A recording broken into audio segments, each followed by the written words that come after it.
మనలో చాలామందికి ఎప్పుడో ఒకప్పుడు ఒక బెస్ట్ యాప్ ఐడియా వచ్చి ఉంటుంది కదా. కానీ ఆ ఐడియాకి దాన్ని నిజం చేయడానికి మధ్య కోడింగ్ అనే ఒక పెద్ద గోడ ఉండేది. ఏళ్లకేళ్లు కష్టపడి ప్రోగ్రామింగ్ భాషలు నేర్చుకోవాలి, లేదంటే లక్షలు ఖర్చు పెట్టి డెవలపర్ను పెట్టుకోవాలి. కానీ ఇప్పుడు ఆ పరిస్థితి పూర్తిగా మారిపోయింది. ఒక కొత్త విప్లవం మొదలైంది. అసలీ మార్పు ఎంత పెద్దదో చూడండి.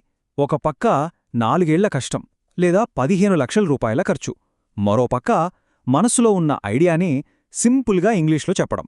అంతే, ఐడియా యాప్గా మారిపోవడాన్ని కళ్లారా చూడటమే. చూస్తుంటేనే అర్థమవుతుంది కదా, సాఫ్ట్వేర్ ప్రపంచంలో ఇది ఎంత పెద్ద విప్లవమో. ఇక్కడే అసలు విషయమంతా ఉంది. ఇకపై మనం కోడనే ఇటుకలను ఒక్కొక్కటిగా పేర్చే పనివాళ్లం కాదు. మనం ఆర్కిటెక్ట్లం. అంటే చిన్న చిన్న వివరాల్లో తలదూర్చడం మానేసి మొత్తం ప్రాజెక్ట్ ఎలా ఉండాలి, దాని బ్లూప్రింట్ ఏంటి అని ఆలోచించేవాళ్లం. మన ఫోకస్ అంతా పెద్ద పిక్చర్ మీద, మన అసలు ఐడియా మీద ఉంటుంది. సరే, ఇంతకీ ఈ విప్లవానికి ఒక పేరుంది. అదే వైబ్ కోడింగ్. వినడానికి కొత్తగా ఉంది గదా. ఇది కేవలం ఒక టెక్నాలజీ మాత్రమే కాదు, ఇదొక కొత్త ఆలోచన విధానం. క్రియేటివిటీకి అడ్డుపడే టెక్నికల్ గోడల్ని బద్దలు కొట్టే ఒక పవర్ఫుల్ పద్ధతి. అసలు ఈ వైబ్ కోడింగ్ అంటే ఏంటి? చాలా సింపుల్. మన ఐడియాని, మనకు కావలసిన యాప్ని మామూలు ఇంగ్లీష్ భాషలో ఆర్టిఫిషియల్ ఇంటెలిజెన్స్కి చెప్పడమే. అంతే. ఆ కష్టమైన సెంటాక్స్లు, సెమీకోలన్ల గురించి అస్సలు వరియవలసిన పనిలేదు. మనం ఐడియా చెప్తాం, ఏఐ ఆ మ్యాజిక్ని క్రియేట్ చేస్తుంది. ఇప్పుడు చూడండి, ఈ మొత్తం ప్రాసెస్ని ఎంత సింపుల్గా 4 స్టెప్ల్లోకి మార్చేసిందో. స్టెప్ 1 ఒక ఐడియా ఉండాలి. స్టెప్ 2 దాన్ని సింపుల్ ఇంగ్లీష్లో ఒక ప్రాంప్ట్గా రాయాలి. స్టెప్ 3 ఏఐ మొత్తం కోడ్ రాసేస్తుంది. ఇంకా స్టెప్ 4 వర్కింగ్ యాప్ మన చేతిలో ఉంటుంది. ఒకప్పుడు నెలలు, సంవత్సరాలు పట్టే పని ఇప్పుడు కేవలం నిమిషాల్లో అయిపోతోంది. నమ్మశక్యంగా లేదు కదా. అయితే మనం ఇక్కడ మాట్లాడుకునేవే ఏవో మామూలు చాట్బాట్ల గురించి కాదు. ఇవి చాలా అడ్వాన్స్డ్. bolt.new, lovable.dev లాంటి పూర్తిస్థాయి ఏఐ డెవలప్మెంట్ ఎన్విరాన్మెంట్లు ఇవి. అంటే అవి కేవలం కోడ్ రాయడమే కాదు, అవసరమైన ప్యాకేజీలను అవే ఇన్స్టాల్ చేసుకుంటాయి, సర్వర్లను రన్ చేస్తాయి, చివరకు వెబ్సైట్ని లైవ్ కూడా చేస్తాయి. అన్నీ మన బ్రౌజర్లోనే, ఒక కంప్లీట్ పార్ట్నర్ లాగా అనమాట. సరే, ఇంతసేపు థియరీ మాట్లాడుకున్నాం కదా, ఇప్పుడు యాక్షన్లోకి వెళ్దాం.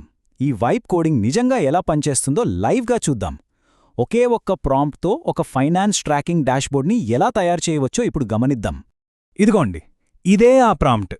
మనం ఏఐకి ఏమి చెప్తున్నామంటే, నాకు పర్సనల్ ఖర్చుల్ని ట్రాక్ చేయడానికి ఒక మోడర్న్ డార్క్ మోడ్ డాష్బోర్డ్ కావాలి. అందులో ఖర్చుల కేటగిరీల కోసం ఒక పై చార్ట్, రీసెంట్ ట్రాన్సాక్షన్ల లిస్ట్, ఇంకా కొత్త ఖర్చు యాడ్ చెయ్యి అనే బటన్ ఉండాలి.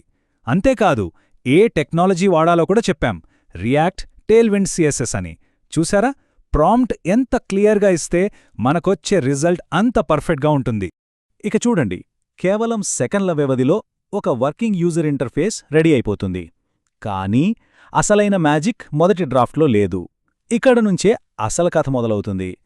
ఆ యాప్ని మనకు నచ్చినట్టు మార్చుకోవడంలో, అంటే ఇటరేషన్లోనే అసలైన పవర్ ఉంది. ఉదాహరణకి, ఆ యాడ్ బటన్ రంగు నచ్చలేదనుకుందాం. పాత పద్ధతిలో అయితే కోడ్ ఫైల్స్ అన్నీ వెతికి సరైన లైన్ మార్చాలి. కానీ ఇక్కడ సింపుల్గా ఏఐకి ఇలా చెప్తాం, ఆ యాడ్ బటన్ని బ్రైట్ నియాన్ గ్రీన్ కలర్లోకి మార్చు, కార్నర్స్ ఇంకాస్త రౌండ్గా చెయ్యి. అంతే, వెంటనే మార్పు మన కళ్ల ముందు కనిపిస్తుంది. ఎంత ఈజీయో చూడండి. సరే, రంగులు మార్చటం చిన్న విషయమే అనుకోవచ్చు. మరి కాంప్లెక్స్ ఫంక్షనాలిటీ సంగతేంటి? అది ఇంతే సింపుల్. ఇప్పుడు చూడండి, ఏఐకి ఏం చెప్తున్నామో. ఆ పై చార్ట్ని ఇంటరాక్టివ్గా చెయ్యి. నేనొక స్లైస్ మీద క్లిక్ చేస్తే ఆ కేటగిరీకి సంబంధించిన ట్రాన్సాక్షన్లు మాత్రమే లిస్ట్లో కనిపించాలి. మనం ఏం కావాలో చెప్పామేగాని ఎలా చేయాలో చెప్పలేదు. దానికి కావలసిన లాజిక్ అంతా ఏఐ రాసుకుంటుంది. ఇక్కడే ఉంది ఈ టెక్నాలజీ అసలు పవర్. ఓకే, ఇదంతా బాగుంది, కానీ ఇవి కేవలం డెమోలు, నిజమైన ప్రొడక్ట్లు కావు అనే డౌట్ రావచ్చు. కానీ కాదు, ఇక్కడే అసలు కిక్కుంది. ఒక్క క్లిక్తో ఈ యాప్ని లైవ్ వెబ్సైట్గా మార్చేయొచ్చు.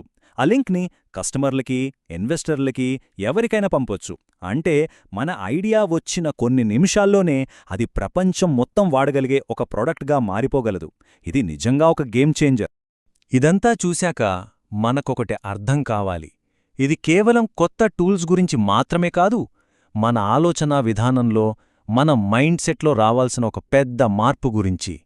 ఆర్కిటెక్ట్లుగా మనం ఎలా ఆలోచించాలో ఇప్పుడు చూద్దాం. సో ఈ కొత్త ప్రపంచంలో సక్సెస్ అవ్వాలంటే మనకు కావాల్సిన స్కిల్స్ కూడా మారిపోయాయి.